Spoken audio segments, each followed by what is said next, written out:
Alors, ce qui m'a donné envie de créer Amour et Conscience, ou Amour et Connexion et La Voix du Cœur pour les femmes, c'est suite aussi à ma dernière relation qui était très toxique, dans laquelle j'ai énormément souffert, et probablement que la personne avec qui j'étais aussi. Bon, il y avait beaucoup d'emprise, de jeux de manipulation, probablement des deux côtés. Je trouve qu'on était dans une incompréhension totale l'un de l'autre, de nos besoins. Chaque fois, on pouvait remettre la faute sur l'autre. Chaque fois, on appuyait sur les blessures l'un de l'autre. Et pour moi, la plupart des couples n'ont aucune conscience ni de leurs besoins, ni de la façon dont les exprimer, ni même de comment l'autre réveille des blessures chez nous. On pourrait dire que cette relation m'a fait énormément travailler sur mes blessures, mais que, contrairement à ce qu'on peut penser, c'est pas avec l'autre qu'on travaille, c'est aussi avec soi-même ou avec un thérapeute. L'autre active nos blessures, mais ne les guérit pas. C'est à nous de les guérir ensuite. Et c'est vraiment ce que j'ai pu voir parce que à travers cette relation, ça faisait beaucoup d'écho sur mon passé, notamment avec mes parents, ma mère, mon petit frère et les enfants, puisque cette femme avec qui j'étais avait des enfants. Et la façon dont les enfants aussi subissaient un petit peu ces ruptures, ces séparations, ça me ramenait au petit Raphaël qui avait subi aussi la séparation de ses parents. Et ça, c'était un gros travail pour moi en thérapie. Et aussi de sortir de ce qu'on entend partout, comme quoi l'autre est quelqu'un de toxique, comme quoi l'autre c'est la faute de l'autre, qu'il faut juste trouver quelqu'un qui nous correspond. Parce que ça marche pas du tout ça. Tant qu'on n'a pas guéri soi-même ce qu'il y a à l'intérieur, on peut faire autant de relations qu'on veut, rencontrer autant d'hommes qu'on veut ou de femmes qu'on veut. Ça change absolument rien au problème de fond, qui est d'aller voir en soi qu'est-ce que l'autre active en nous, et ensuite d'aller guérir ou transformer ce qu'il y a besoin de transformer à l'intérieur de nous. Est-ce que tu peux me parler, là, ce que tu viens d'apprendre, tu l'as appris avec ta dernière relation, est-ce que tu peux continuer là-dessus et parler d'un moment où tu as eu le déclic avec cette relation sur cette histoire de miroir? Moi, j'ai eu un gros déclic sur cette relation qui m'a permis de sortir de l'emprise, surtout à la fin où bon, la dernière fois on s'est remis ensemble puisqu'on s'est séparés une dizaine de fois. C'était que j'avais un coach qui m'a accompagné à faire des jeux de rôle. Et moi, je fais aussi du théâtre d'improvisation. C'est un des outils dont je n'ai pas parlé dans la vidéo outils.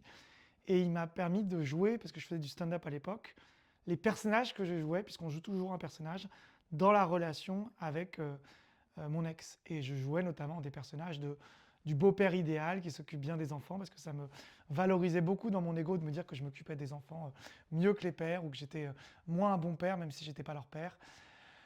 C'était un rôle dans lequel je m'enfermais énormément et qui me bloquait aussi dans la relation, parce que quand on veut absolument correspondre à un espèce de rôle parfait, on va accepter des choses qu'on ne devrait pas accepter pour garder son rôle. Et pareil aussi, j'avais le couple divin qui était un personnage qu'on jouait collectivement avec elle, qui était cette image que, à travers notre couple, on soignait nos blessures, ce qui était complètement faux. On les activait, mais on les soignait certainement pas. Je pourrais même dire que certaines blessures ont été amplifiées par mon ex, mais ils n'ont pas été guéris par mon ex. Elles ont été juste mises en lumière et de manière de plus en plus grande. Donc j'étais de plus en plus blessé. Et ça, j'avais tout cette espèce de concept de couple divin, amour inconditionnel. Et donc, il m'a invité à le mettre en scène, ce coach. Et en le mettant en scène, je me suis rendu compte à quel point c'était aberrant, toutes les histoires que je me racontais à moi-même pour justifier tout ce comportement toxique, pour justifier pourquoi je restais avec quelqu'un qui me faisait du mal, pourquoi j'acceptais des choses que je ne devrais pas accepter. Et j'avais tout un tas de justifications. D'ailleurs, c'est intéressant parce que souvent, on justifie nos comportements à travers une analyse logique et mentale. C'est ce que je vois chez beaucoup de femmes qui m'expliquent pourquoi elles sont encore célibataires. Elles vont m'expliquer que c'est parce que les hommes sont immatures, que ci, que ça. Mais en fait, tout ça, c'est la justification. Et en fait, ce qui est intéressant, c'est de revenir à l'émotion. Et à revenir à ce qui joue en nous. Pourquoi moi, Raphaël, je fais ça? Qu'est-ce que j'essaye d'incarner quand je fais ça? Qu'est-ce que j'essaye de montrer quand je fais ça? En quoi c'est relié avec mes valeurs, ou même mes blessures, ou même mon histoire? Et c'est vraiment ça qui m'a permis de sortir de cette relation. C'est de déconstruire tous les personnages que j'avais joués. Et d'ailleurs, est-ce que tu pourrais répondre à cette question toi-même? Pourquoi tu as tiré cette relation et pourquoi tu y es resté? J'ai attiré cette relation parce que j'étais dans un moment très difficile de ma vie, où ma mère était en train d'être à l'hôpital parce qu'elle avait un cancer, et j'avais désespérément besoin d'amour et de soutien. Et ça aussi, c'est un truc que je me suis rendu compte d'ailleurs qui m'a permis de sortir, c'est que ce que je recherchais dans la relation, c'est qu'on recherche aussi, et quand on parle de la communication non violente, des besoins qui n'étaient pas satisfaits dans ma vie. Un des besoins auxquels répondait cette femme, puisqu'elle ne m'a pas fait que du mal, elle m'a fait aussi du bien, sinon je ne serais pas resté avec elle, c'était un besoin de soutien, d'empathie, de compassion. Et il y a certains moments donnés où, quand on se réconciliait, elle m'apportait ce soutien. Et c'est ça qui me crée une dette psychologique envers elle, parce que je me disais, quelqu'un qui a été autant soutenante, je ne peux pas la larguer, je ne peux pas la quitter. Sauf qu'elle était à la fois ça, et à la fois, à d'autres moments, quelqu'un d'horrible. Donc c'était les deux en même temps. Enfin, les deux pas en même temps, au même moment, mais les deux étaient vrais en fait. Il y a pas, c'est comme quand on essaie de dire la personne est gentille ou méchant. Ben non, les deux à la fois. Ça dépend des contextes.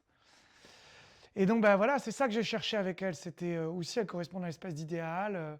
Moi, j'avais des critères physiques, des critères de personnalité, où elle était passionnelle. Et je pense que dans la différence entre l'amour-passion, l'amour-dépendance ou l'amour, on pourrait dire divin ou inconditionnel, il y avait une grande confusion que je vois chez beaucoup de gens que j'accompagne d'ailleurs. Et moi, je cherchais chez elle cette espèce d'amour-intensité, amour-passion. Parce que c'était très intense, elle était très entière, très expressive, moi aussi. Donc ça remplissait vachement bien le besoin de se connecter de manière complètement, vous voyez, un peu comme dans la première phase de l'amour, très intense, très passionnelle. Et ça répondait vachement bien à ce besoin-là, en fait. C'est ce qui fait que je suis resté aussi longtemps avec elle aussi. D'accord. Et comment trouver la force de quitter une relation comme ça? Bah, déjà, j'étais pas tout seul. Je pense que c'est une énorme faute de croire, et c'est un manque d'humilité énorme, de croire qu'on va régler ses problèmes tout seul. À chaque fois que je discute avec des gens qui hésitent à faire un coaching, ou des fois, et là, j'ai discuté avant-hier avec quelqu'un qui me disait, je me suis jamais fait accompagner, mais moi, je dois accompagner les autres. J'étais en mode, mais comment, excusez-moi de faire ce geste, mais c'est pour vous montrer, mais comment tu peux, surtout pour les gens qui croient à l'énergétique, croire qu'en fait, tu peux juste donner sans recevoir. C'est parce que toi, tu te fais accompagner que tu peux accompagner les autres, bien sûr. C'est parce que toi, tu choisis de te faire aider que toi, tu peux aider les autres. Il y a un effet miroir, en fait. Donc, bien entendu, moi, j'ai eu besoin d'aide, j'ai eu besoin de soutien. J'ai vu une chamane, j'ai vu une psychologue, j'ai vu plusieurs personnes. Et sans ça, j'aurais jamais réussi à m'en sortir. Jamais.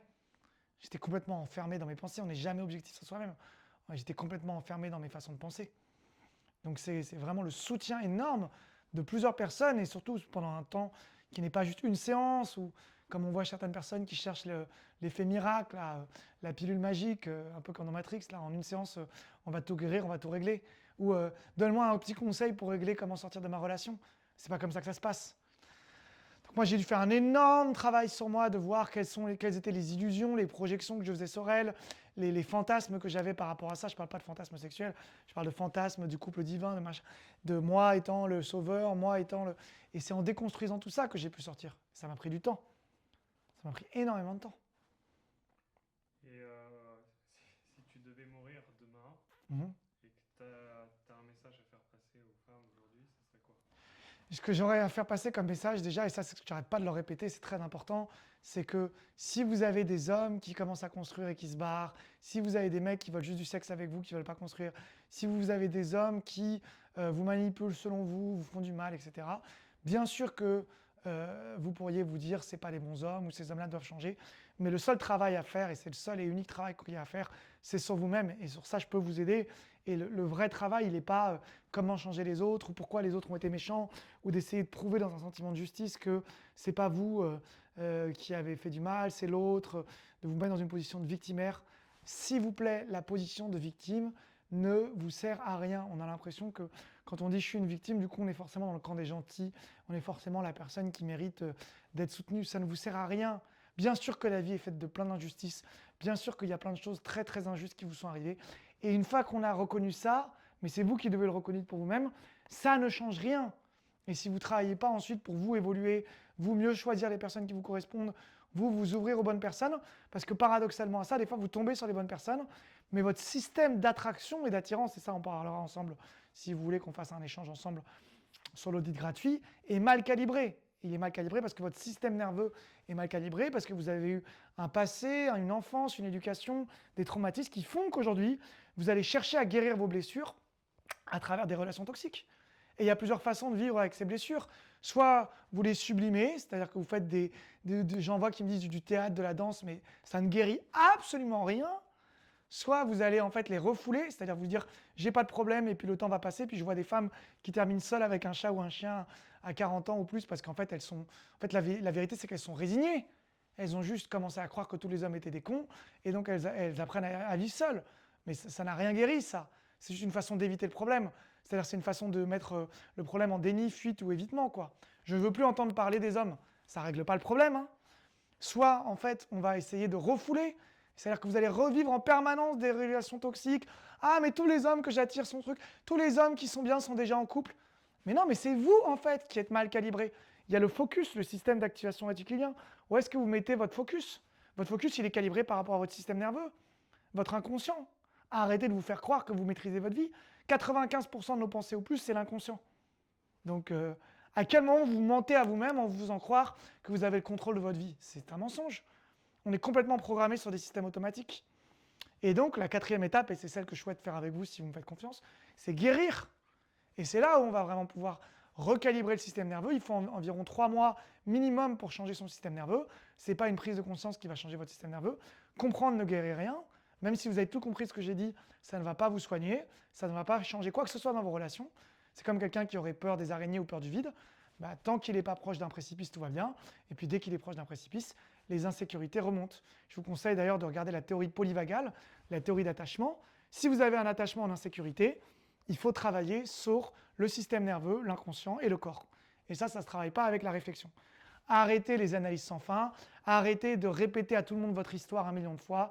J'en vois des fois quand j'ai un appel qui me racontent toute leur histoire de A à Z. Je vous écoute, mais ce n'est pas votre histoire ou le fait de connaître votre histoire ou de comprendre votre histoire qui va vous permettre d'avoir une relation saine. Donc si vous avez envie d'avoir une nouvelle méthode différente de ce que vous avez déjà fait, qui n'est pas de la psychothérapie, pas de l'analyse, pas de la réflexion, pas des concepts de psychologie, etc. sur les relations toxiques,